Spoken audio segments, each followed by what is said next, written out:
ce matin. À toi l'honneur, la puissance. À toi la victoire au siècle des siècles. Amen. Amen. Amen, amen. Bonjour à tous.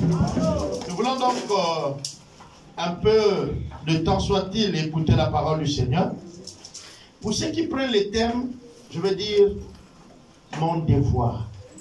Mon devoir. Mon devoir. Ou alors vous pouvez prendre ma responsabilité. Nous allons faire beaucoup de la lecture aujourd'hui et nous serons dans le livre d'Apocalypse. C'est un livre où la plupart des lecteurs ou encore des étudiants de la Bible n'aiment pas à cause de ce qu'il y a beaucoup d'images à l'intérieur et on ne veut pas s'avérer à interpréter ce qui n'est pas juste. Or, il est le livre qui nous est approprié en réalité à ce temps. Amen, amen. Vous savez, quand le monde peut prêter beaucoup d'interprétations, mais un homme averti ne va pas courir dans tous les sens. Quand tu es averti, tu ne peux pas courir de tous les côtés. Tu restes stable. Amen, amen. Oui, tu restes stable. Quand tu cours de tous les côtés, c'est que assurément, toi aussi, tu n'as pas la bonne information. Alors, pour la petite histoire, il nous arrive d'aller assister au mariage coutumier.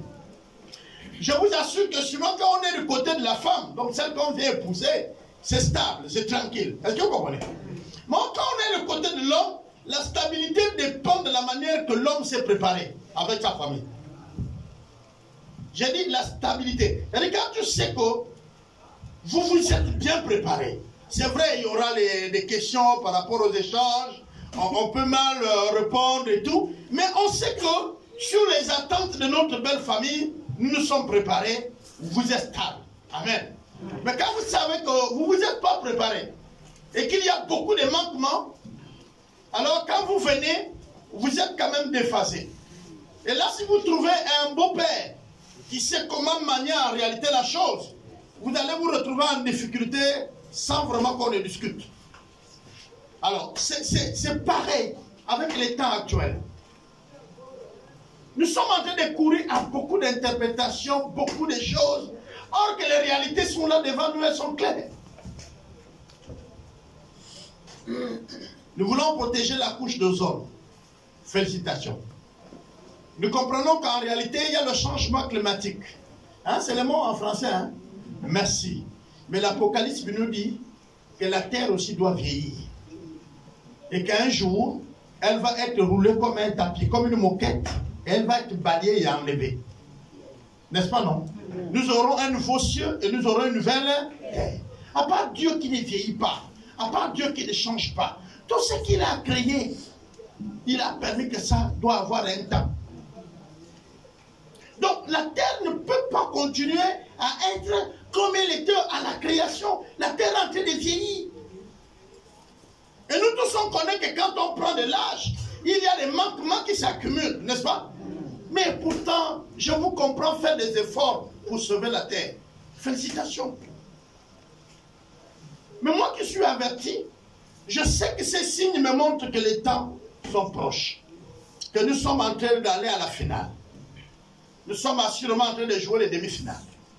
Ou les quarts de finale. Et pourtant, dans cette folie, il n'y a pas quelqu'un qui freine l'autre, qui dit attendez. Même nous les chrétiens, nous semblons courir dans cette folie. Au lieu d'aller examiner l'écriture pour comprendre, nous courons dans une folie. C'est comme le genre d'interprétation de la politique dans un pays. Nous courons dans les interprétations, pendant qu'en réalité la Bible nous informe sur les choses. Nous sommes parfois agités. Les choses dans ma vie, au cours de ta vie, il y a des choses, des événements qui arrivent. Et parfois, quand ces choses arrivent, nous on fait quoi? On accuse tout le monde sauf voir notre responsabilité.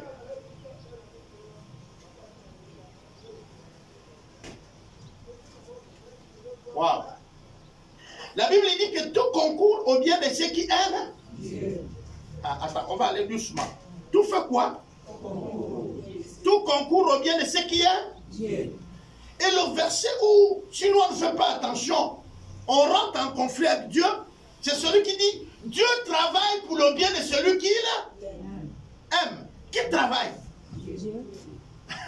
Alors quand les choses là arrivent dans votre vie, c'est Dieu lui-même qui travaille. Et il travaille pour ton bien. Quand ça arrive, tu les reçois comment? Parce que, bien, vous êtes sûr? Ah. Le bien ici est déterminé de comment vous voyez bien. Mais parfois votre bien n'est pas bien. Parfois ce que vous avez dit que c'est mal, à la fin vous dites, oh, Dieu avait raison. Alors on peut faire aussi le débat autour du bien. Qu'est-ce que vous appelez bien? C'est comme, qu'est-ce que vous appelez la norme? Il suffit qu'un groupe d'individus se retrouve, dit que la chose là est la norme. On nous la demande, on nous la fait obéir. Et nous aussi on répète que oui c'est normal. Même ce qui n'est pas normal est normal. Je vais prendre un exemple de mon pays, le Gabon. On a accepté que maintenant l'homosexualité est légalisée. On l'a accepté, c'est déjà la loi. Elle n'est plus punie.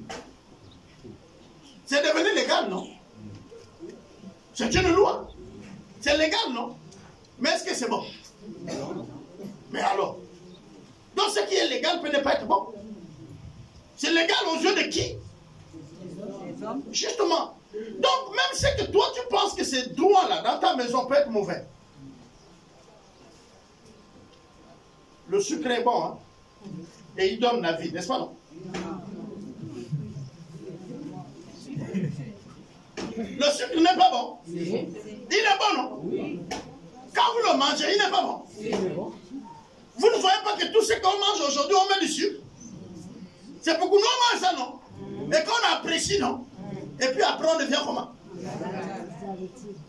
Mais pourquoi vous dites malade? C'est le sucre qu'on a mangé, il nous rend malade pourquoi? C'était bon, non?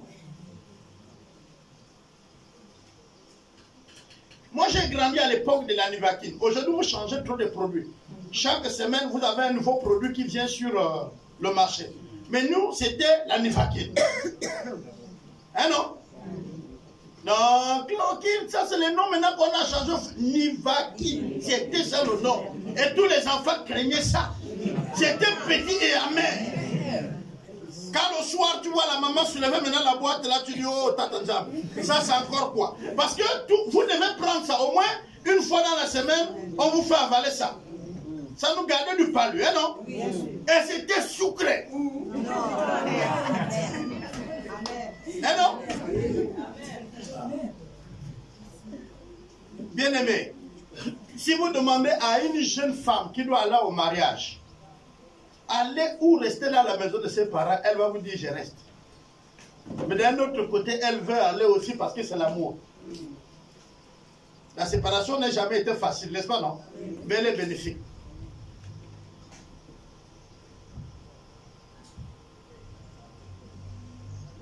Si on vous appelle papa aujourd'hui, vous vous êtes séparés avec vos mères et avec vos pères pour aller fonder vos foyers. Et la même famille là s'est multipliée parce que désormais papa n'est plus seul avec sa femme, il a les petits-fils et les petites-filles. On est d'accord, non? Donc c'est aussi bien la séparation. Je ne dis pas la division.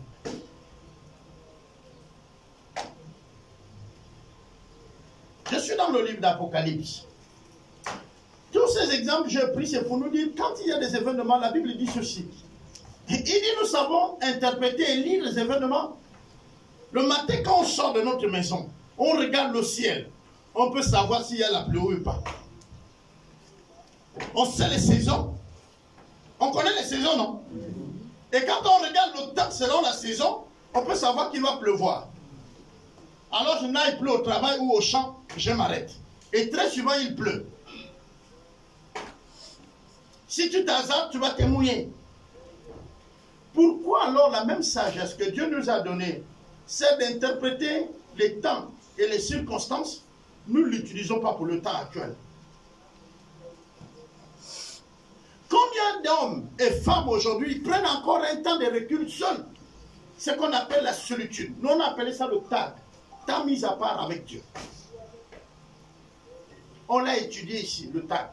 On a dit que c'est nécessaire que tous ceux qui se disent servantes ou serviteurs de Dieu doivent au moins avoir un temps avec Dieu. Et c'est conseillé que ça soit même chaque jour, vous devez avoir un moment avec Dieu.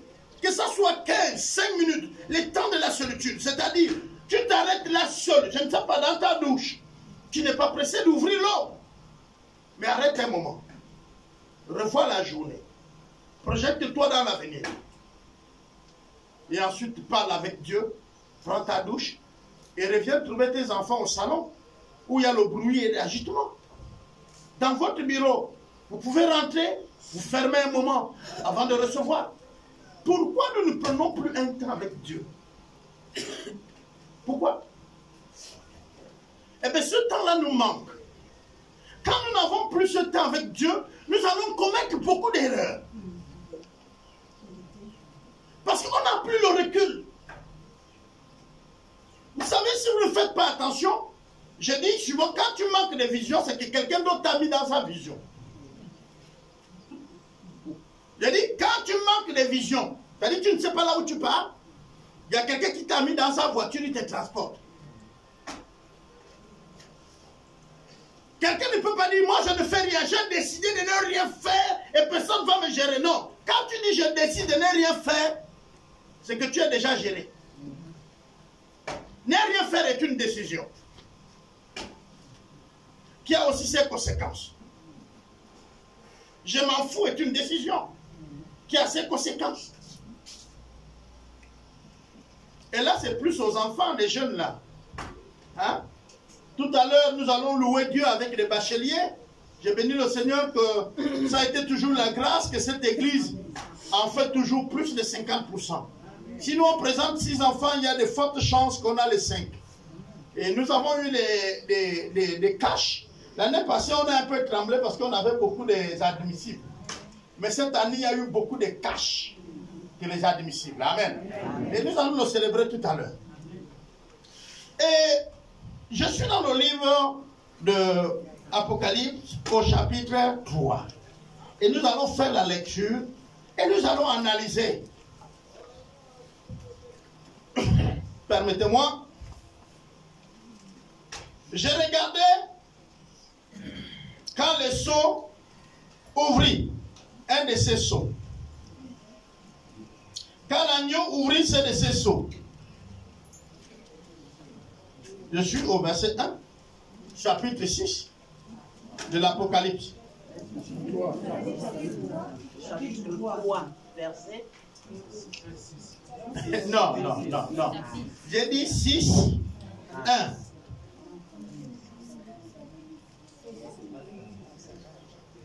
Donc ce que j'ai dit là, c'est un verset biblique, ça ne change pas. Je te dis, prends 6, si tu dis que tu as dit comment.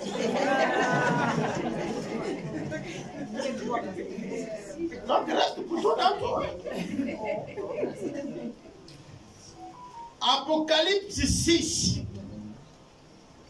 On lit à partir de 1. J'ai regardé quand l'agneau ouvrit un des sceaux. Et j'ai entendu l'un des 4 êtres vivants. C'est ça? Oui. Qui disait, comme d'une voix de tonnerre, viens. J'ai regardé et voici, parut un cheval blanc. Celui qui le montait avait un arc. Une couronne le fut, c'est ça, donnée. Et il parit en vainqueur. Et il, c'est ça? Et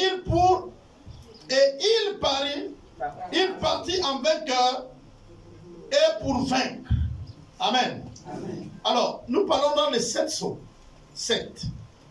Et le premier sceau nous montre que celui qui va donc monter sur le cheval qu'on nous voit ici, qu'on nous montre, on lui a donné l'autorité de vaincre. Et il va commencer donc sa course. Il allait où? Dans le monde, n'est-ce pas? Et il allait comme quoi? Il allait comme vainqueur. Gardez donc le premier allait comme quoi? Ok. On va aller au deuxième.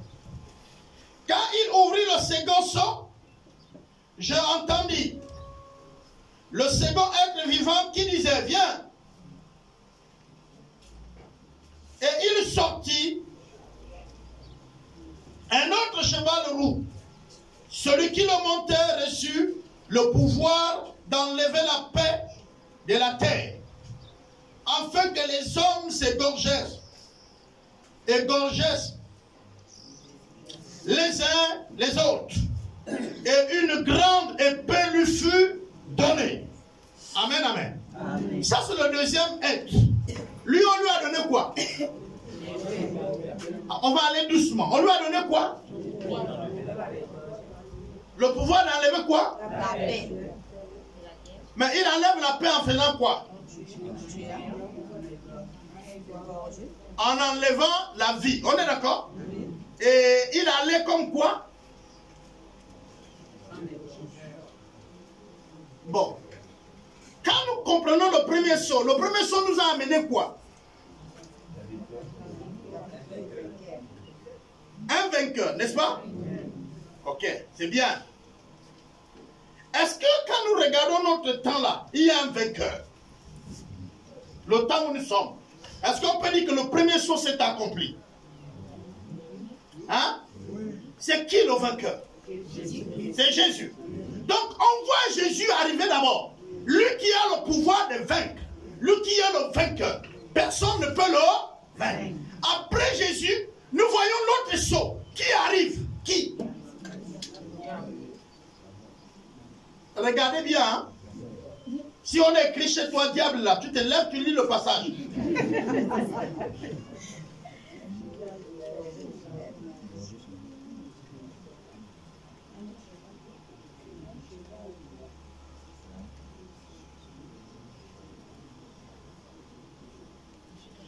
On a dit que celui-là, il avait le pouvoir d'enlever quoi? La paix de la terre. Afin que les hommes puissent s'égorger les uns les autres. Et on lui a donné une grande quoi? Épée. En un mot, vous criez paix, paix, paix. Est-ce qu'il y aura encore la paix? Non. Est-ce que nous sommes sûrs qu'il n'y a plus la paix sur la terre? Vous avez peur? Il y a la paix alors? Il n'y a plus la paix. Donc, ce qui veut dire que le deuxième être est en action. On est d'accord? On a vu que le premier être est en action. Il est le vainqueur. Alors, je pose la question, est-ce que le deuxième être est en action? Oui. Est-ce que les hommes s'égorgent entre eux? Oui. Est-ce que vraiment il manque la paix? Oui. On a ça? Oui. Tu peux lire?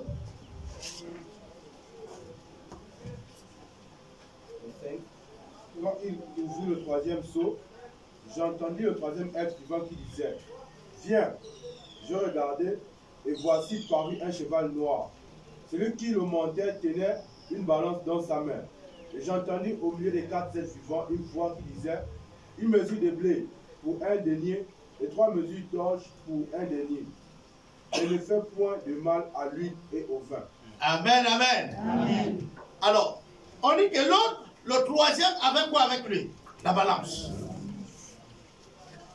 Et les prix. N'est-ce pas, non? Il venait pour le business. Mais quand vous regardez bien, on dit ne touche pas. À quoi? À lui là. Je vais déjà vous aider. C'est le symbole du Saint-Esprit.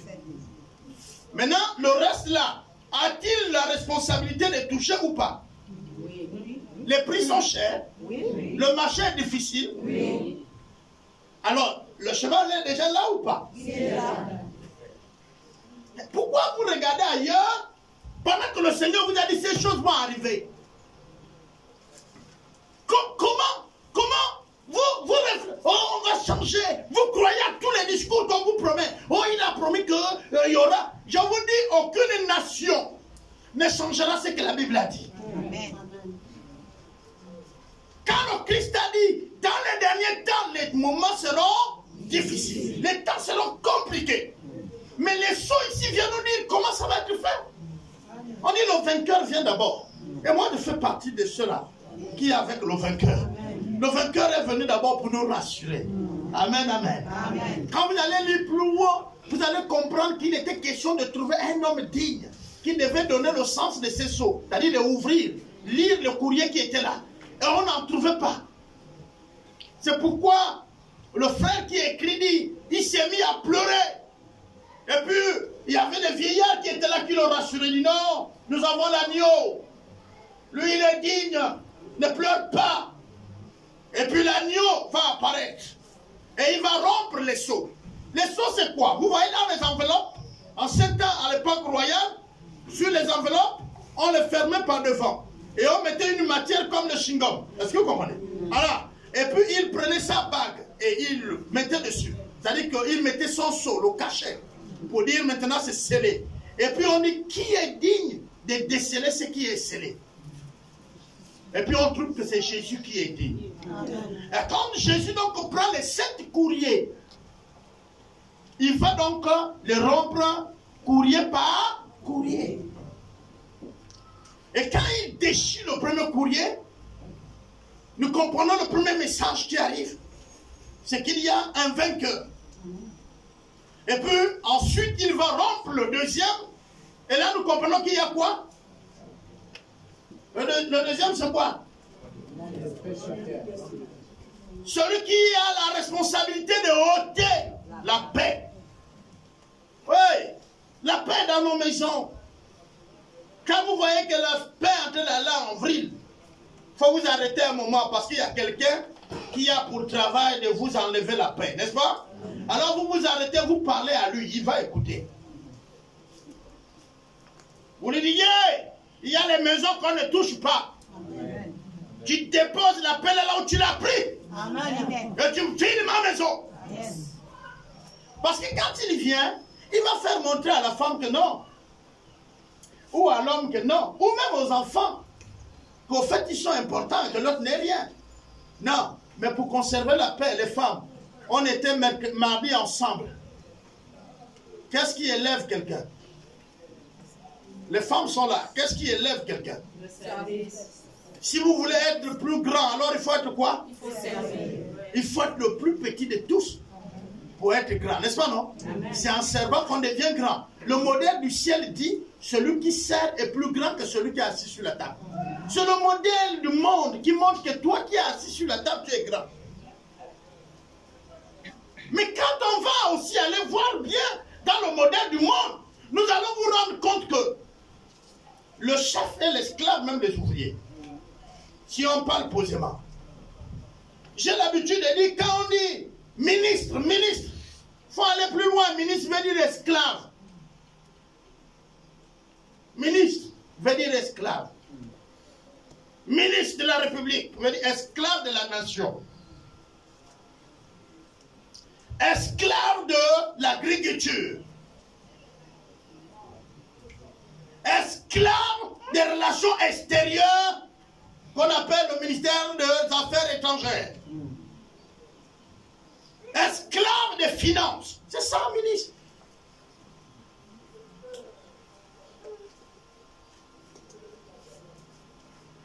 On va doucement. Alors, on dit que lui là, il a la responsabilité d'augmenter le prix. On lui a donné la balance. Il n'aura pas la balance juste. C'est pourquoi on lui dit ne touche pas l'huile et le vin. Il n'a pas la responsabilité de toucher le Saint-Esprit, de toucher votre onction. Quand on parle de Job, Satan vient de se balader sur la terre, il va voir Dieu et il dit à Dieu, Dieu lui dit, est-ce que tu as vu mon serviteur Job? Il dit, je le vois, mais c'est parce que tu le bénis, c'est parce que tu le fais du bien, qu'il te reste fidèle. Permets-moi de toucher son corps et tu verras. Bien aimé, quand le corps de Job fut touché, Les amis de Job ne osaient même plus le parler, ni le toucher. Les biens de Job sont tombés. Et les gens ont dit, Job est maudit. La Bible dit que le corps de Job n'était même plus un corps à toucher. Il y avait des gales, des ulcères. Les chiens étaient ses amis, léchaient les blessures. D'un grand maître qu'il était, un grand patron. Mais les gens pensaient que c'est l'action de Satan, oui, mais avec la permission de Dieu. Parce qu'on ne touche pas le roi sans la permission de Dieu. C'est pourquoi la Bible dit que le Seigneur dispose tout en ma faveur. La pluie et le beau temps. Tout ça, Dieu le fait à ma faveur. Bien aimé, si nous comprenons combien de fois Dieu est capable de bousculer le ciel et la terre pour que nous on arrive à certaines choses, alors nous allons faire confiance à Dieu. Amen. Quand même le temps est compliqué. Amen. Et là on nous dit, la nourriture va coûter. La seule chose qu'on ne va pas vous toucher, c'est l'esprit. C'est votre onction. On lit l'autre verset, je donne. Quand il ouvrit le quatrième sceau, j'entendis la voix du quatrième être vivant qui disait, viens. Je regardai et voici parut un cheval d'une couleur pâle. Celui qui le montait se nommait la mort. Le séjour des morts l'accompagnait. Le pouvoir leur fut donné sur le quart de la terre pour faire périr les hommes par l'épée, par la famine, par la mortalité et par les bêtes sauvages de la terre. Ok. Alors, l'autre, il avait donc la responsabilité de faire quoi? De donner la mort, non? Mais quels sont les moyens? Est-ce qu'il y en a? Par l'épée. Est-ce qu'il y en a? C'est-à-dire par les armes. Il y en a, non? Ensuite, les bêtes sauvages. Est-ce qu'il y en a? Je vous dis que même l'antilope tue. Lui qui est censé d'obéir à l'homme, il tue. Je donne ce passage biblique pour que nous comprenions que les temps que nous sommes en train de vivre, nous sommes déjà avertis. Est-ce que ces choses sont accomplies ou pas? C'est-à-dire, au fur et à mesure que vous êtes vivant, il faut regarder les temps. L'Apocalypse a tout décrit. Donc, ce que vous êtes en train de voir à la télé et ce que vous êtes en train de vivre chez vous, ce n'est pas quelque chose de nouveau. Ce n'est pas quelque chose que vous n'êtes pas informé ou quelque chose que vous n'êtes pas au courant. Amen. J'ai entendu, je suis sur le YouTube suivant, j'ai entendu que les chefs d'État africains sont allés voir le chef d'État de l'Ukraine et puis Russie. Mais la crise déjà même de la farine et tout était avant la guerre. Quand nous étions déjà en période de Covid, les choses coûtaient déjà cher. Donc ne me faites pas croire. Et puis pour moi, je pense que si on nous a imposé les choses qu'on devait acheter quand ça venait, parce qu'il y avait un système, le temps de guerre devait permettre une occasion pour nous de planter. Je vais vous expliquer. La guerre a déjà fait plus d'1 an. Est-ce que le blé, pour qu'on puisse l'avoir, ou du riz, ou encore l'igname ou manioc, devait faire 2 ans? Donc ça veut dire que le temps de guerre là, on devait devenir maintenant l'autosuffisance. En réalité, cette crise allait permettre qu'on a une raison, même par rapport aux clauses que nous avons signées avec des pays qui sont plus grands que nous, pour dire, regarde, celui qui est censé de me donner le riz, ne me donne plus le riz, je suis obligé de planter pour que mes populations mangent. Amen. Même celui qui pense qu'il contrôle les choses, il ne les contrôle pas. Il y a une puissance, il y a des autorités qui agissent pour qu'en réalité les choses se passent ainsi. Même celui qui pense qu'il est au trône des choses, tous les êtres humains qui prennent les lois pensent que c'est eux qui sont puissants. En réalité, ils ne sont pas puissants. Ils obéissent aux principes qui sont écrits et qui sont là noir sur blanc. C'est que Dieu a dit de sa bouche, ça accomplit tout. S'il faut même que son ennemi amène ça à l'accomplissement, il le fera. Sinon, Satan allait s'opposer que Jésus va à la croix. Et pourtant, tous les jours, Satan voulait même en finir avec Jésus depuis. La Bible dit que comme son heure n'était pas arrivée, alors ils n'ont pas pu le tuer. Vous comprenez ça? Et parfois, nous aussi on vit ça. Vous avez les ennemis au travail. Vous avez les ennemis dans la maison. Vous avez les ennemis. On a des ennemis, hein? Amen. Si vous pensez que vous n'en avez pas, le Seigneur n'allait pas dire que s'il a fait, donne-lui à manger. Si tu penses que tu as que des amis, tu veux faire plaisir à tout le monde, ouais, tu peux donner toute ta maison, tu auras toujours des ennemis. Amen. Tu peux arranger la façon de parler, la façon de s'habiller, vouloir être content avec tout le monde, tu auras des ennemis. Amen. Je suis en train de vous dire, quand tu donnes les gens, tu as des ennemis. Tu ne donnes pas, tu as des ennemis. Tu ris avec les gens, tu as des ennemis. Tu ne ris pas, tu as des ennemis. Quand tu es même dans l'église un bon leader, tu as des ennemis. Tu n'es pas un bon, tu as des ennemis. Sinon, le principe, c'est quoi? Ton ennemi a faim, donne-lui à quoi? Mais parce que tu auras des ennemis. Et Dieu dit que tu auras des ennemis. C'est pourquoi il envoie la nourriture dans ta maison pour que tu les donnes. Amen. Donc tu auras des ennemis. Amen. Bon, fais tout ce que tu veux. À la fin, tu auras les ennemis. Amen. Donc, sois ce que tu es. Amen. Ne cherche pas à plaire à tout le monde. Les ennemis, je vous dis, vous pouvez prendre votre maison, vous donner, ce serait un ennemi. Amen. Parce que tu lui as donné. Comme il est venu te raconter une histoire, tu parles aussi maintenant comme lui. Oui, ils sont comme ça. S'il est ton ennemi, serait ton ennemi. Tu peux tout faire.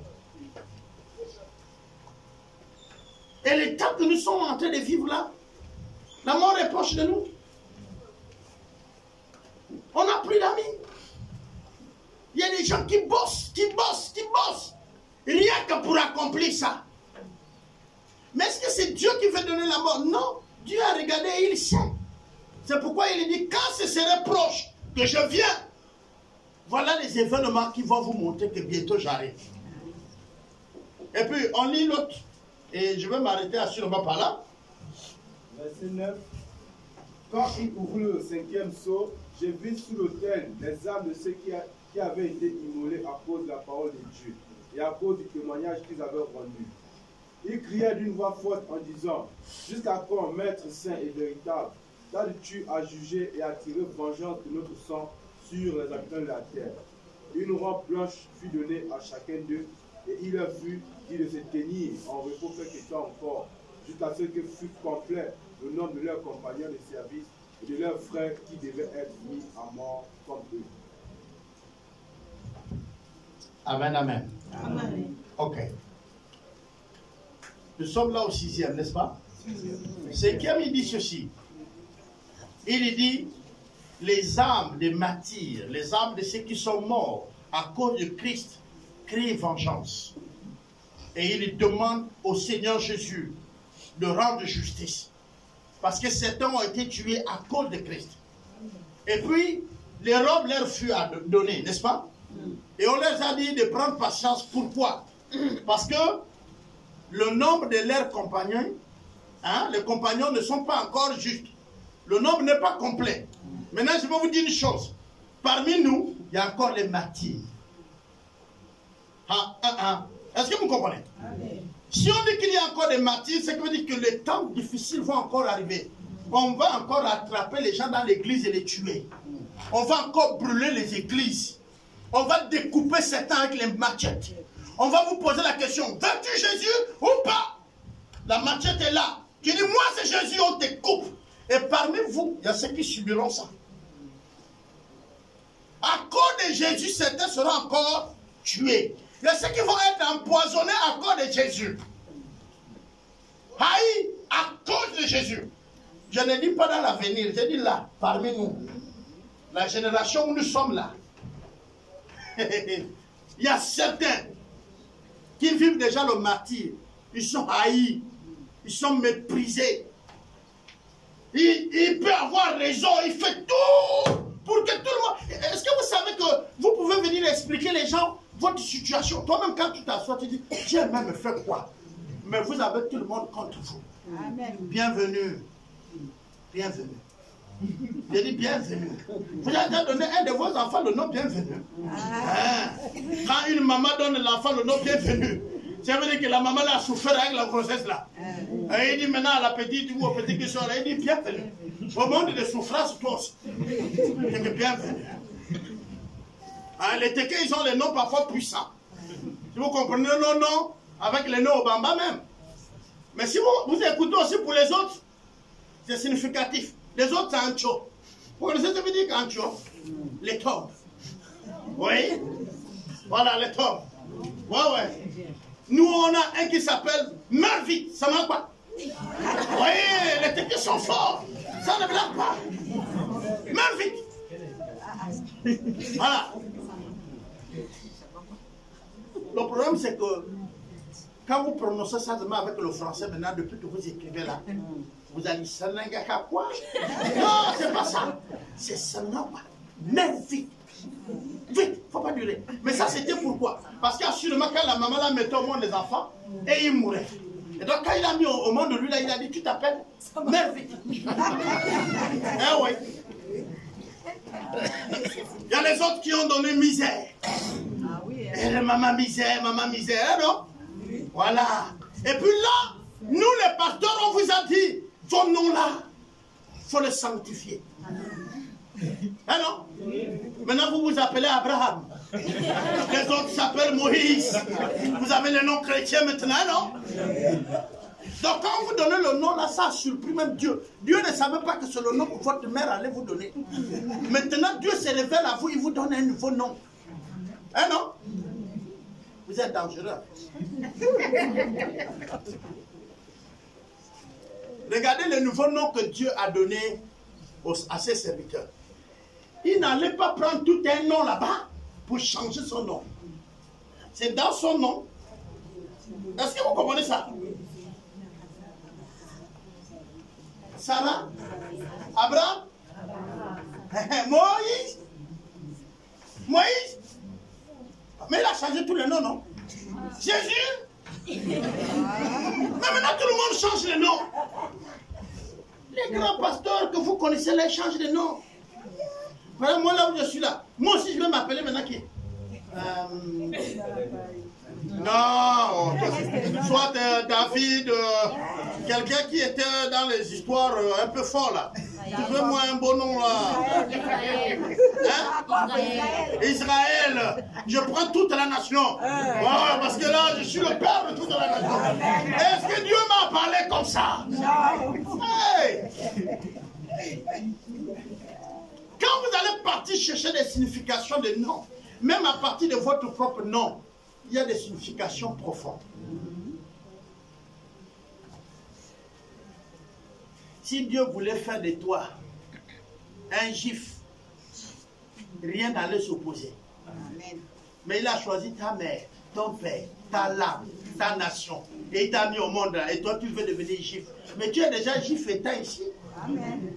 On t'a dit que c'est le nom qui va changer ta relation à Dieu. Non. Sois vrai. Souffre. Comme il a demandé que tu souffres. J'ai un passage biblique que je vais terminer si vous regardez le cours de mon thème. Mais lis le verset qui suit. Après qu'on a vu les martyrs. Jean regardait. Quand il ouvrit le 6e sceau, il y eut un grand tremblement de terre. Le soleil devint noir comme un sac de grain. La lune entière devint comme du sang. Les étoiles tombaient sur la terre comme lorsqu'un figuier secoué par un vent violent jette ses figues vertes. Le ciel se retira comme un livre qu'on roule et toutes les montagnes et les îles furent remuées de leur place. Les rois de la terre, les grands, les chefs militaires, les riches, les puissants, tous les esclaves et les hommes libres se cachèrent dans les cavernes et dans les rochers des montagnes. Et ils disaient aux montagnes et aux rochers, tombez sur nous et cachez-nous devant la face de celui qui est assis sur le trône et devant la colère de l'agneau. Car le grand jour de sa colère est venu, et qui peut subsister. Amen, amen. Amen. Est-ce que cette partie s'est déjà accomplie? Non. Les deux parties, c'est-à-dire, nous ne sommes pas encore arrivés au 6e et au 5e. Au 5e. Au 5e. Il y a eu des martyrs, mais il y aura encore des martyrs. Voilà là où nous sommes. Mais le reste, avant ça, s'accomplit. Et c'est là, c'est-à-dire c'est libéré. C'est déjà dans le monde et ça agit. Maintenant, quant à la partie de la fin, où on nous dit, les rois vont fuir vers les montagnes. Les gens vont chercher à se donner la mort. Mais même la mort va refuser de les tuer. C'est-à-dire là, maintenant, plus personne ne veut la responsabilité. On dit le ciel là, la lune va devenir noire. Les étoiles vont tomber du ciel. Nous ne sommes pas encore arrivés là. Peut-être de notre ère, nous allons voir ça. Peut-être pas. Mais nous devons déjà nous comporter comme étant des personnes qui vont voir ça.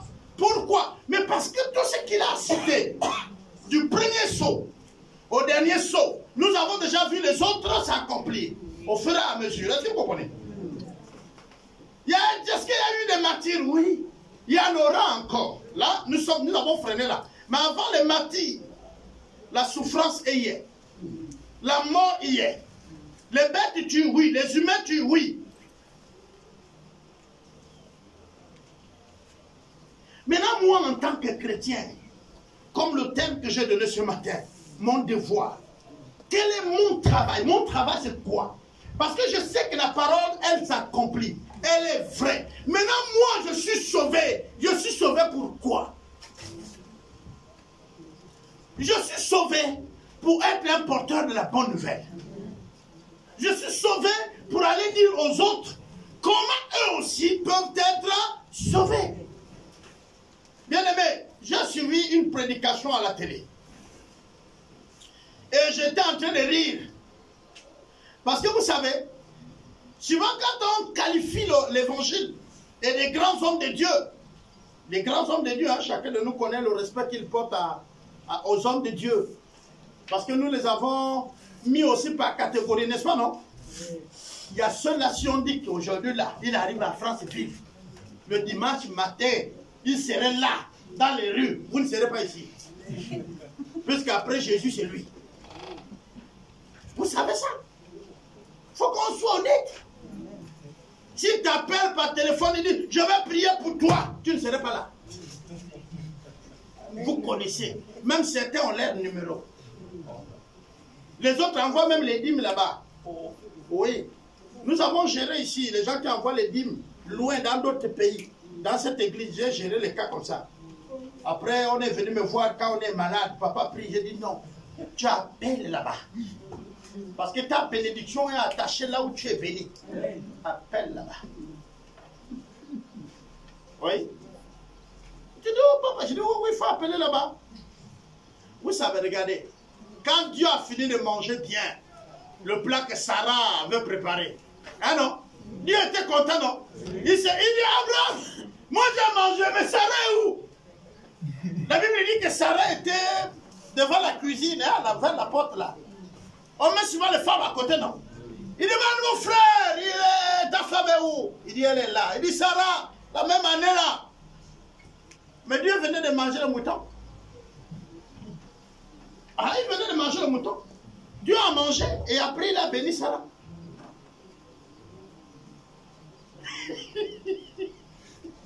Eh, mais regarde.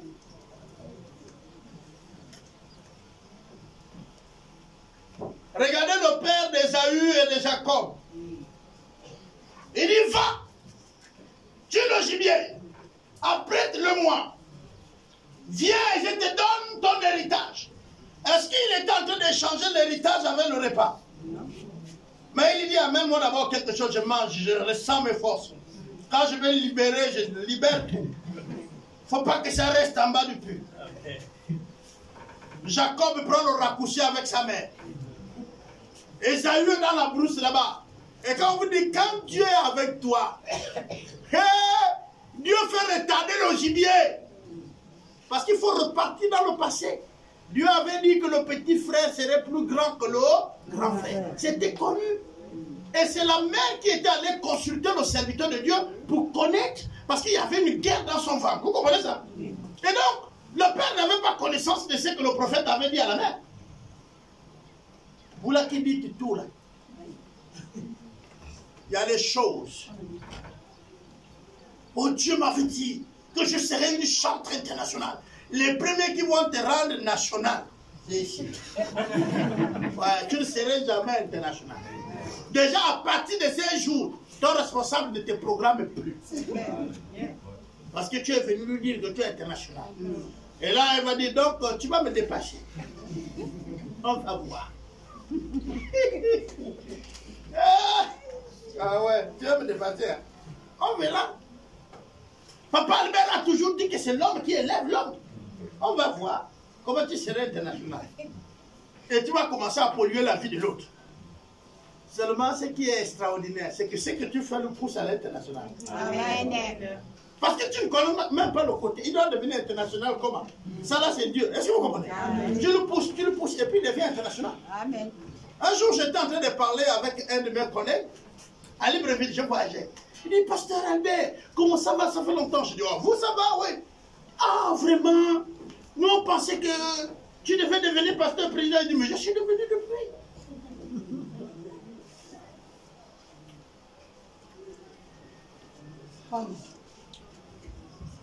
Il dit, hein, quand vous avez fini de manger la mangue, vous jetez le noyau, non?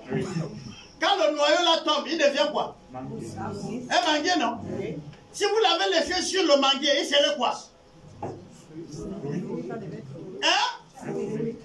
C'est la mangue, non? C'est un manguier. Il faut qu'il fasse quoi pour qu'il devienne un manguier? Donc certains que vous chassez là, ils ne mourront pas. Amen. Ils vont pousser. Amen. Et ils vont donner des mangues. Amen. Et il sera un manguier comme toi. Amen. Ce n'est qu'au Gabon où quand on te renvoie d'une société, tu pleures. Le temps que tu as fait dans la société, tu as appris quoi? Est-ce que tu avais même compris que tu es là pour un temps? Mais ce que tu as appris là, tu fais quoi de ça? C'est au Gabon où on fait l'école pour devenir fonctionnaire. Les autres, ils vont à l'école pour apprendre. Et puis devenir faire. Vous allez dire que c'est difficile. C'est faux. C'est pas difficile. J'ai essayé, j'ai vu. J'ai pris un petit temps pour être dans la peau de ceux qui font des affaires. Et j'ai vu. As-tu tenu les millions? Ouais, je les ai attrapés, les millions. Demandant à ma femme, on comptait. Ça fait combien? 1 million. Pas d'accord. Ouais. Bon, ça, on va faire ça. J'ai dit bien, pasteur, mais business. J'ai fait. Si c'était vraiment que le Seigneur me permettait, je fais le business, je n'allais rien vous demander. J'allais même vous dire, gardez votre offrande. Faites ça ce que vous voulez. Parce que ce que vous faites rentrer même le mois, ça ne fait pas ce que j'ai gagné. Si je gagne 2 millions, est-ce que vous êtes sûr que les 10 000 offrandes ici, c'est 2 millions? C'est ça.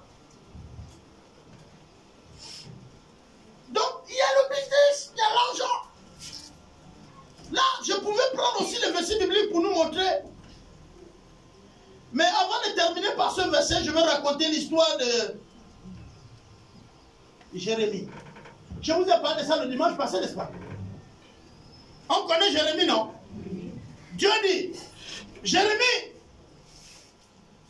avant que tu ne sois dans le ventre de ta mère, je t'avais déjà choisi, consacré, pour être prophète de quoi? Bien. Jérémie était où avant d'être dans le ventre de sa mère?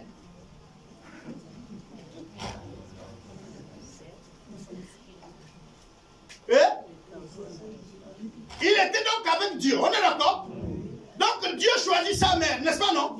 Dieu choisit son père, n'est-ce pas non? Gédéon. Dieu vient parler à Gédéon, il dit voyant guerrier. Mais quand Gédéon répond à Dieu, il dit oh, tu sais que même la famille où je suis né n'est pas la meilleure. Et moi-même je suis un Benjamin.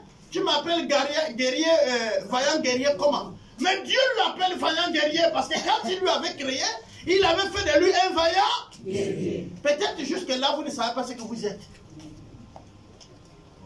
Vous pensez que tous les hommes que je cite là, un bon jour ils étaient là et puis ils savaient, Jérémie ne savait pas qu'il est ouin, qu'il est consacré. Comme Gédéon. Mais un jour, dans son temps mis à part avec Dieu, Dieu va le lui révéler. Est-ce que vous comprenez? C'est quand Dieu te révèle ce que tu es que les choses changent. C'est ce qu'on appelle vision. Donc Dieu va lui dire, dans la fuite, l'autre c'est la captivité, d'autres c'est tous les jours les ennemis viennent leur battre.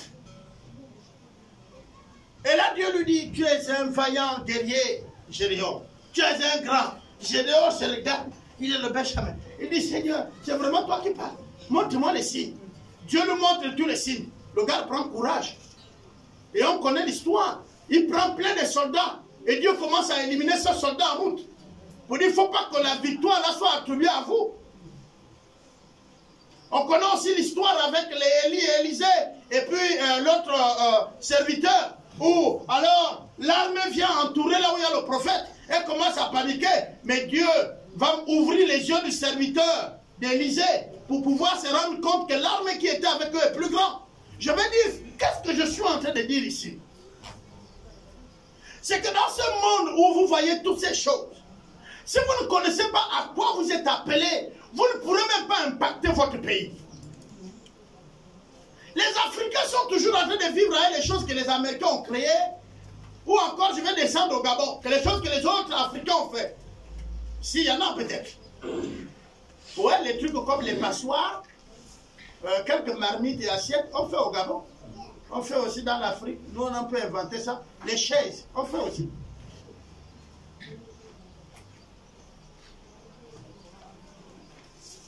Mais toi, Dieu a dit quoi de toi?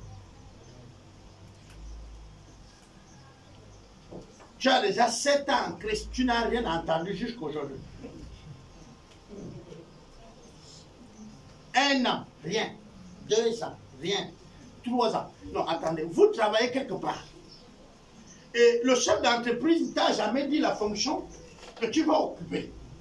Tous les matins, tu viens quand même.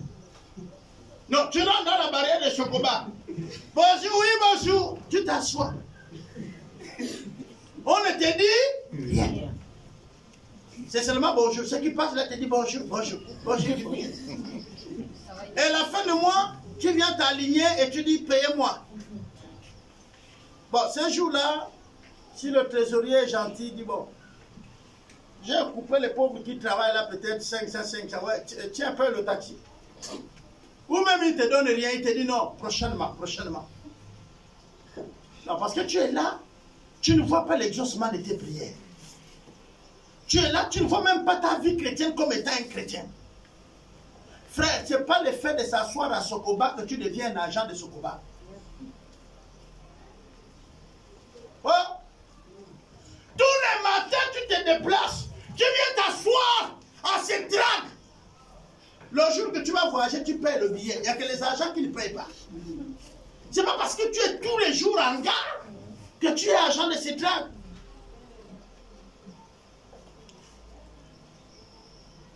Dieu t'a dit quoi? Toi et lui, vous vous êtes dit quoi?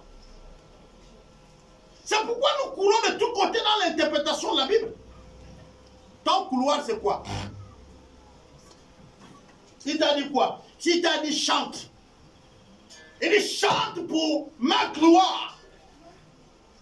Glorifie mon nom dans cette nation et au-delà de ces nations. Vous connaissez ce qui va se faire? Tu ne vas plus faire des caprices pour chanter ici. Tu ne vas plus faire des caprices. Tu fais les caprices parce que tu ne comprends pas. Il t'a rien dit. Jusque-là, c'est zéro. Le jour qu'il te parle et que tu l'écoutes, le genou fléchit.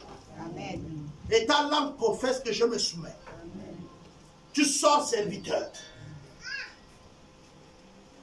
J'entends les gens dire, Dieu a dit si on te gifle du côté gauche, donne la droite.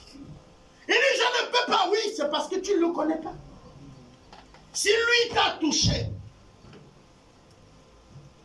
tu donneras la droite.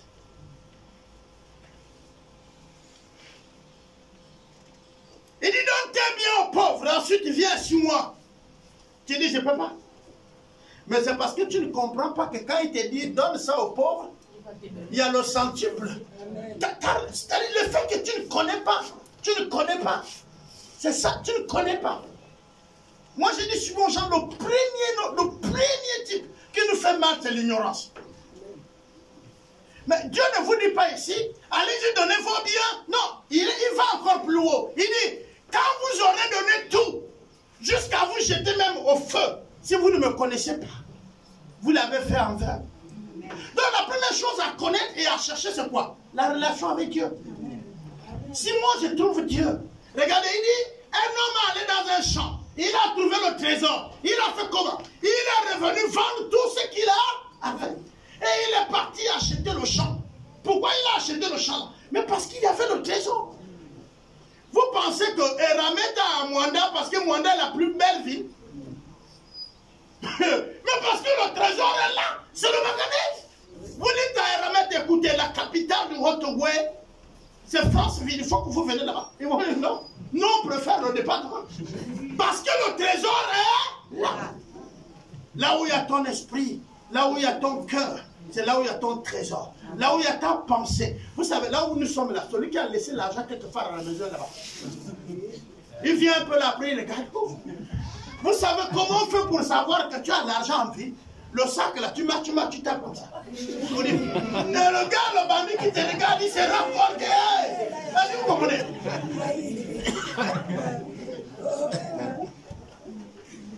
Le sac là, mon frère, quand tu vois quelqu'un oublier son sac à dos, il le met là-bas, il n'y a rien dedans. Quand le sac est là, quand il bouge même, il met là. Il bouge là. On dit que le sac là a quelque chose. Là où il y a ton cœur, c'est là où ton trésor est. Nous avons trouvé Christ. Si nous avons trouvé Christ, nous connaissons ces événements. Et notre responsabilité, c'est quoi? Il dit ceci. Je suis dans Matthieu 28. C'est le verset que nous tous, on ne connaît même pas cœur. Le 28, à partir du 19, je vais lire. Allez, faites de toutes les nations de quoi? Les baptiser au nom du Fils et enseignez-leur à obéir tout le temps. Hein? Enseignez-leur à obéir tout ce que je vous ai prescrit. Et voici, je suis avec vous jusqu'à la fin du mois. Ok, tu cherches Dieu. J'entends aussi cette phrase-là. Frère, nous allons partir à la montagne chercher Dieu. On va chercher sa présence. Non, Dieu ne se cherche pas. Il est avec toi. Il y a des endroits, il y a des choses que si tu fais, c'est Dieu qui vient à toi. Alléluia. C'est l'annonce de l'évangile. Mais l'annonce de l'évangile, ce n'est pas la condamnation. Regardez ce qui se passe aujourd'hui. Frère, viens. Viens. Regardez. Nous là, on a failli la Bastille hein, quand on était jeunes. Et on pensait qu'on était des puissants évangélistes. On arrive à la maison de quelqu'un. Voilà quelqu'un avec sa femme. Bien-aimé, Dieu veut te changer. Laisse le jobi. Laisse le fétiche. Dieu, il veut te guérir. Il faut confesser ton péché. Mais le type là va se fâcher. Sinon tu vas aller en enfer. Et nous on pensait qu'on était puissants. Ah oui, nous on pensait que c'était le feu. Moi, il y avait quelques convertis qui renforçaient quand même notre position. Mais c'est pas ça, porter la bonne nouvelle. C'est quoi la bonne nouvelle? T'es bien aimé, bonjour. Je viens t'apporter la bonne nouvelle de la part de Dieu. Quelle est cette bonne nouvelle? Dieu voudrait que tu fasses partie de son royaume. Que tu sois son enfant parce que tu es sa créature, mais tu n'es pas enfant. Comment tu peux le dire? Tu sors la Bible. Ne lui donne pas le verset biblique. Il ne va pas comprendre ça. Matthieu 18, 40, il ne connaît pas ça. À moins que c'est un rétrograde que tu ne connais pas. Sinon, il faut lui dire, Dieu dans sa parole, il dit à ceux qui ont cru, à ceux qui l'ont reçu, et il donne le pouvoir de devenir enfants de Dieu. Ils ne sont pas nés ni de la chair, ni du sang. Tu lui expliques ça, que Dieu fait don de l'amour en te faisant devenir enfant. Et je vous dis tous ici, vous ne pouvez pas hériter de quelqu'un si vous n'êtes pas ses enfants. Que ça soit par adoption ou par naissance. D'abord, c'est bon, non? Assieds-toi. Mais vous voulez être des chrétiens, que Dieu va veiller sur eux, Dieu va protéger, Dieu va bénir, mais vous ne voulez pas quitter ce que vous êtes avant pour devenir ce que vous devez devenir. Amen. On ne trompe pas Dieu, il sait. Il sait quand tu n'as pas envie de quitter, tu as encore le pied là-bas. On dit libère. On dit oui, j'ai libéré. Libère. Libère. Dans une époque de ma jeunesse, Nous avons une rivière qu'on appelle l'Éconie. La Léconie, mais c'est l'Éconie. Et là où on traversait, il y avait beaucoup de courants. On devait partir dans la zone que vous arrivez du village. Il y avait un endroit, un milieu où il y avait beaucoup de courants et profond pour aller vers le quartier sable. Ce que l'on appelait quartier sable, c'était une zone au milieu de la rivière, mais qui n'avait que le sable. Et le sable, les endroits les plus profonds, c'est à peu près ici. Donc vous n'avez que le sable, ça fait partie d'ici, le carrefour. C'était vraiment ça. Et après cette partie du sable, c'était le secteur où il y avait les crocodiles. Donc nous, on n'allait pas là. Et donc quand tu viens pour prendre l'élan, parce qu'il fallait sauter, pour ceux qui ne savent pas nager, tu dois être en mesure de dépasser là où il y a le courant, pour aller de l'autre côté. Mais quand tu ne savais pas, il y avait un bois un peu plus bas. Pour les initiés, apprentis nageurs, il doit aller tomber là où c'est plus haut parce que dernier rempart, le bois. Est-ce que vous comprenez? Mais il y avait des grands, ils te tiennent par la main. Parce qu'avant que je ne nage, on m'a d'abord tenu par la main. Mais je vais vous raconter l'histoire. Parce que celui qui m'a attrapé par la main, lui aussi, il allait partir. On arrive, il me dit, bon, sois prêt. Oui. Il dit, si je te fais, et on saute. Ok, ok. On a pris l'élan. Ok, on a couru, on saute. Au lieu que je nage, je l'ai pincé. Ah ben oui, parce que là, moi, il y a le courant qui me ramène. Moi, je l'ai pincé.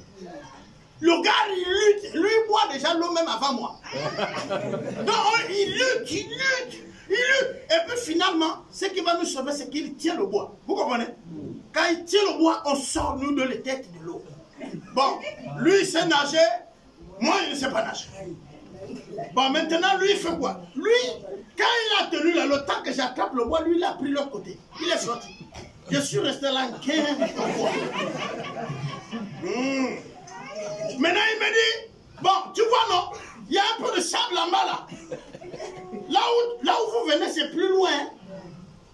Il dit, bon, maintenant, si tu veux libérer, tu fais les pieds contre le bois comme ça, tu viens. Parce que là, maintenant, il me donne tous ces directives l'autre côté.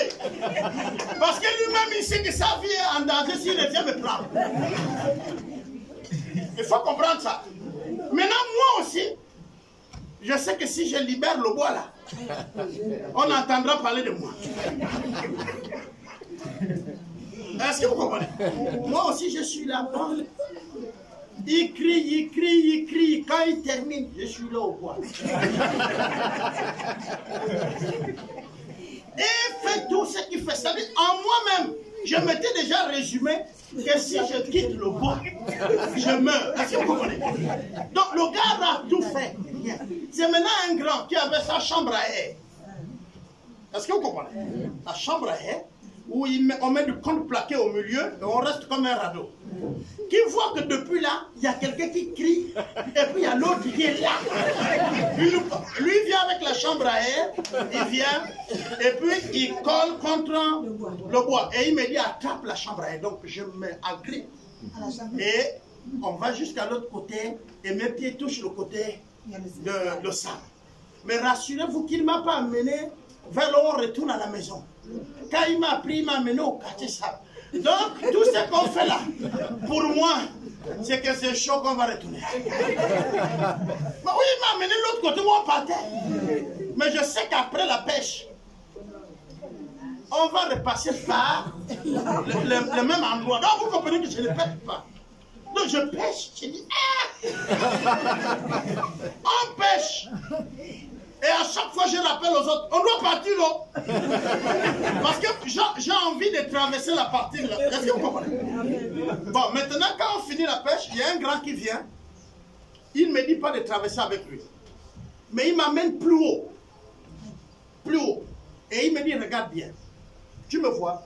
Il dit oui. Il dit, regarde bien. Il saute à l'eau. Et il ne bouge ni les mains, ni les pieds. Est-ce que vous comprenez? Il les bouge à l'intérieur comme ça.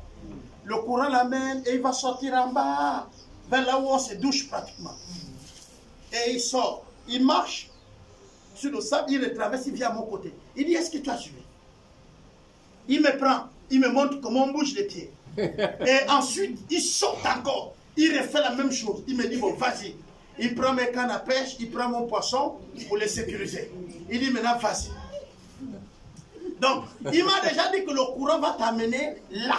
Est-ce que vous comprenez? Je suis tombé. J'ai bougé les mains seulement, il était n'importe comment. Le courant m'a amené jusqu'à ce que je suis sorti à l'endroit qu'il a dit. Amen, amen, amen. Désormais, quand nous sommes revenus maintenant pour la pêche, maintenant c'est de l'autre côté, je suis monté plus haut. Et je suis tombé là, j'ai bougé les mains, je suis venu sortir là où est-ce que vous comprenez maintenant? Et puis c'est comme ça, petit à petit, et j'ai su nager. C'est facile de dire à quelqu'un, tu vois, sur Jésus. Tu vois dans le livre de 12, Matthieu. Non, c'est facile. C'est facile de lui dire ça. Mais il faut prendre du temps pour expliquer les gens l'évangile. Et prier même avec ces personnes. Amen.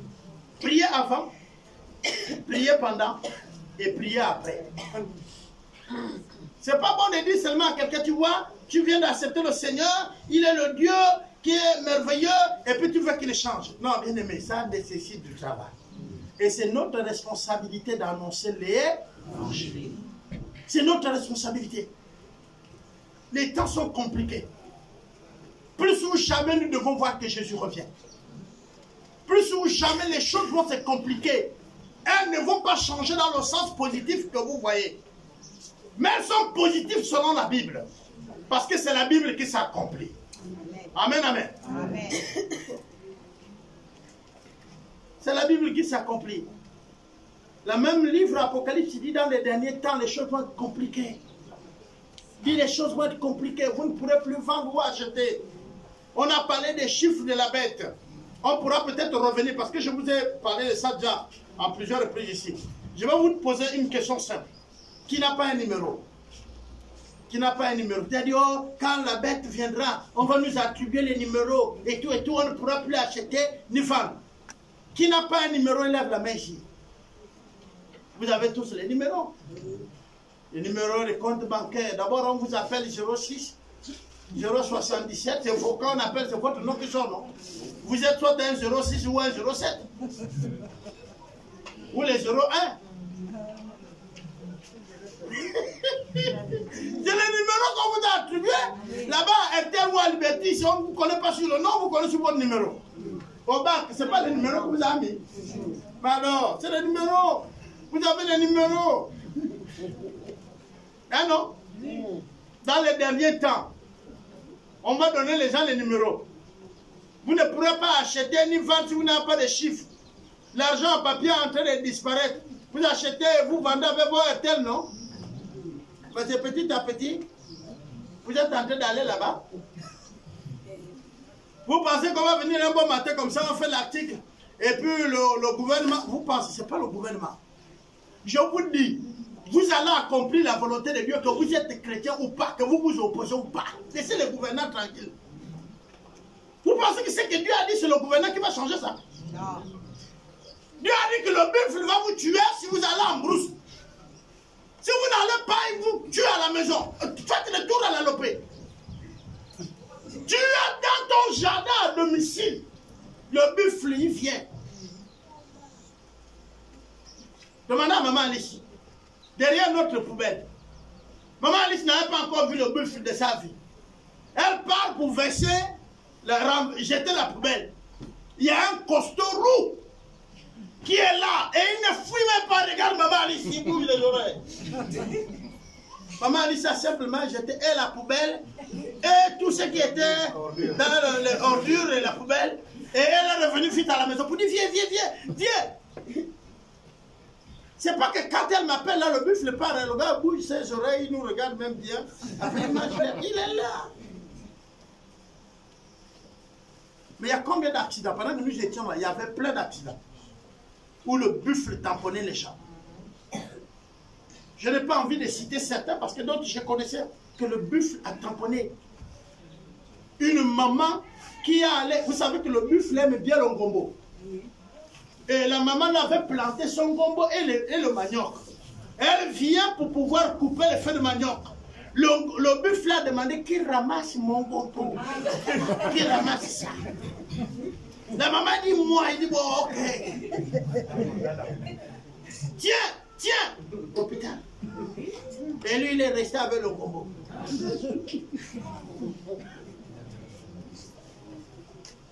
On peut voir ça comme simple, mais c'est écrit que certains auront la mort par des bêtes. On est d'accord?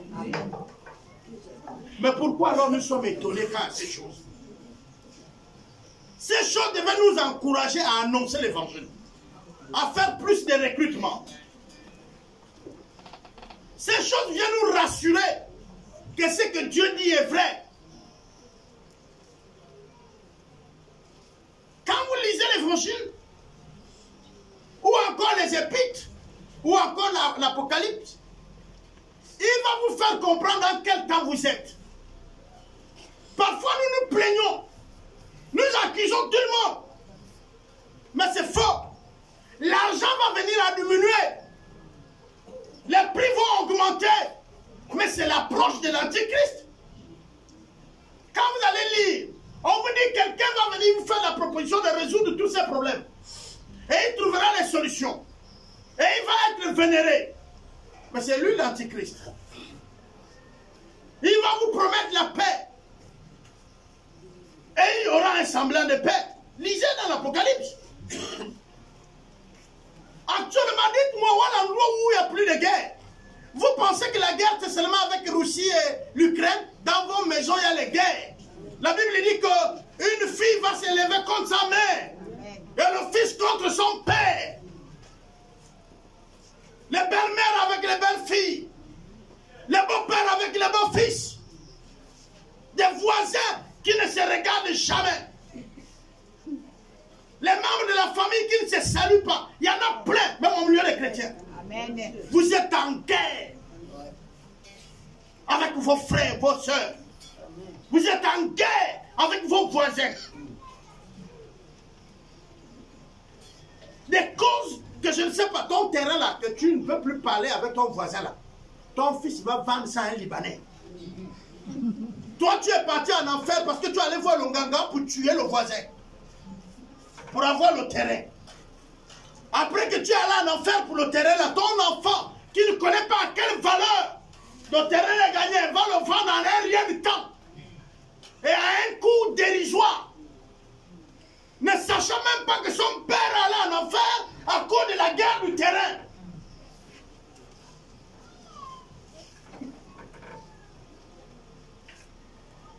Ce que tu méprises aujourd'hui, c'était peut-être le trésor de hier.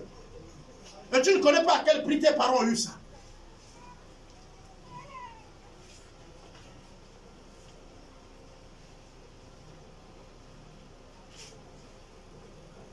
Ce que nous sommes en train de voir, les guerres que nous faisons aujourd'hui, j'appelle ça des guerres pour rien. Assieds-toi un moment avec Dieu. Tu vas comprendre que aimer même ton ennemi te donne la santé. Amen. Alléluia. Amen. Oui, parce que la tête va être posée. Quand tu as l'amour pour ton prochain, il y a certains mots que tu ne peux pas souffrir. Si moi je mange ce que je trouve le soir, je bénis Dieu. C'est pourquoi il dit béni. Il faut le rendre d'action de grâce pour votre repas. Mais ce qui va faire que tu ne le rends pas d'action de grâce parce que tu avais la vision de la queue. Qui est un repas de Richard au Gabon. Mais qui est une partie qui est jetée par le berger. Vous allez dans d'autres pays, la queue du bœuf, ça ne se mange pas. Ça se jette. Mais au Gabon, quelqu'un est prêt à te tuer parce qu'il t'a vu avec le carton de la queue. Moi, je suis Téké. Vous savez, on a des chenilles que moi j'appelle, tu vois ça, le caviar. C'est Evora. Toi, pour... Attends, si tu vois ça, tu vas faire... Eh non. Mais pour ça, moi, le Téké, je te tue. Tu sais pas ça? Quand l'arbre là donné, tu veux gaspiller, couper l'arbre là. L'arbre là ne donne aucun fruit. Vous comprenez ça, non? Lui, il donne seulement ça. Moi, j'ai mon arbre, j'ai déjà débouché le bas parce que je sais que l'année prochaine, ça va donner. Tu Toi, tu viens l'arbre aussi de nous quoi. Même il y a trop de feux, tu abats ça. Pour ça, le teke va voir le ganga, il te finit, toi et ta femme. Donc, c'est que toi, tu trouves que c'est rien. Il y a un autre qui trouve que c'est... On dit, la poubelle d'un autre est une richesse pour l'autre. Si mon père n'est rien, tes yeux, c'est mon père. Amen. Et est-ce que vous comprenez? La personne que tu dis, la maman elle est sale, c'est la mère de quelqu'un. Et c'est une richesse pour lui. Amen. Apprenez à être zen.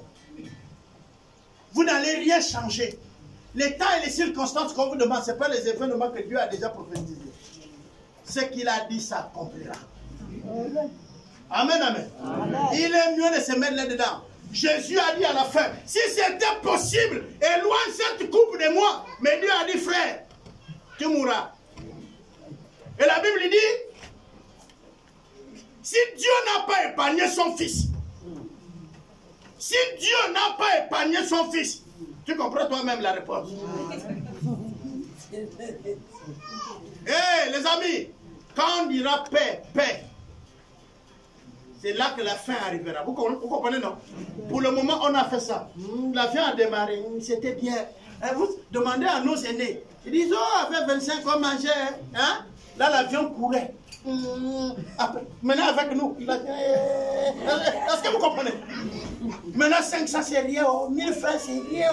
Il y a même plein restaurant, même 2 tournées pour 1000 francs. Après, on ne voit plus. Les choses vont devenir encore plus compliquées. Tu veux réduire les coûts? Plante. Plante, fais ton jardin. On ne va pas te vendre l'oseille. On ne va pas te vendre le fin de manioc. Plante. Les Gabonais ont déjà jeté les houes. Allez-y ramasser vos houes. Qui est fonctionnaire va ramasser ta houe. Notre responsabilité, c'est annoncer l'évangile pour que les gens puissent être sauvés. Parce que les temps sont difficiles. C'est bon? Les temps sont difficiles. Bien aimé, c'est vrai. Ne restez pas là à vous plaindre. Dites aux autres, viens de mon côté. Amen. Vous savez, l'évangile, c'est... Si tu parles trop de français, non. Moi, j'avais mon papa Djomba. Lui, quand il se lève, il dit, Jésus vous aime. Il faut lui aimer aussi. Donc, si tu l'aimes, il te donne la vie. Tu veux la vie? Viens, mon fils. Voilà. Beaucoup expliquent là, mais si je prends Jésus, il te dit tout ça là, je ne connais pas. Lui-même, il va t'expliquer. Viens seulement. Viens ici. Moi, ton père, je suis venu, voilà moi, viens. Vous comprenez, non? C'est pas, et tu sais, avec Christ, ce serait une vie restaurée. Après, on te dit esprit qui est restauré, tu ne connais pas. C'est là où ça vient le problème. Dis-lui, Jésus veut te sauver, viens ici. Le monde va se compliquer encore davantage.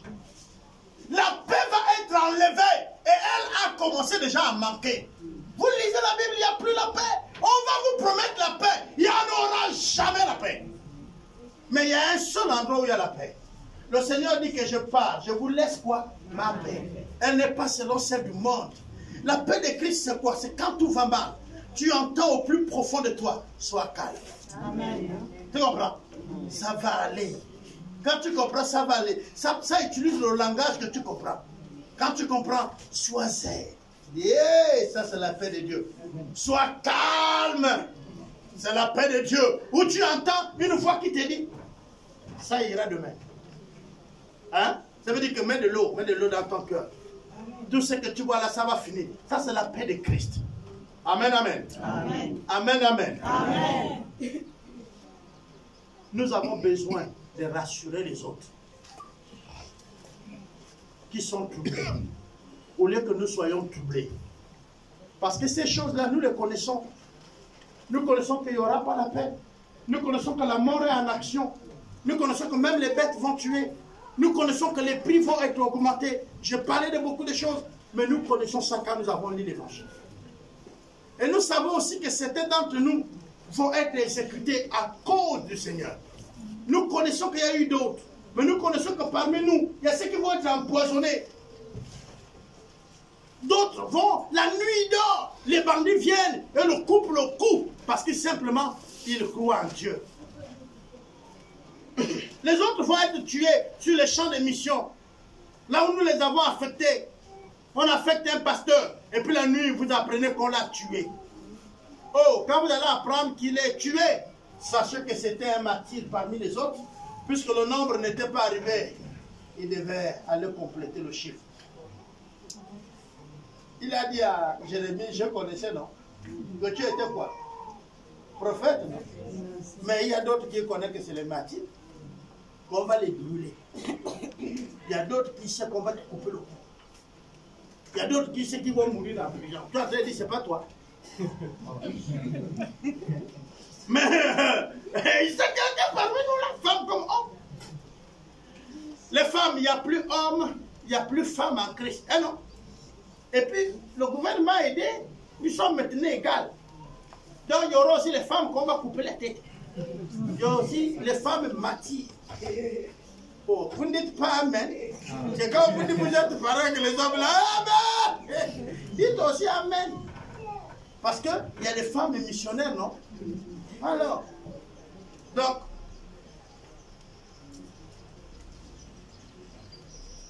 que rien ne nous surprend.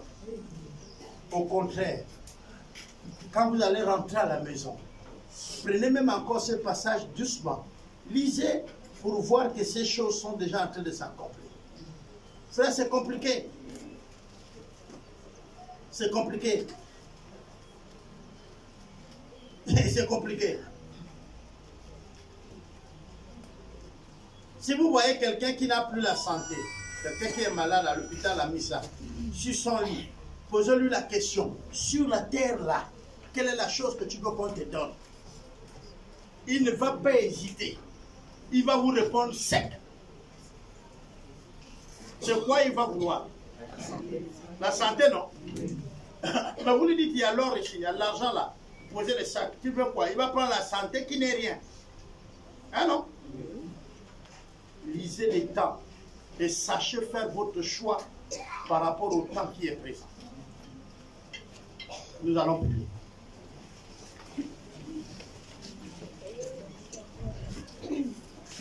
Seigneur, merci encore pour l'avertissement.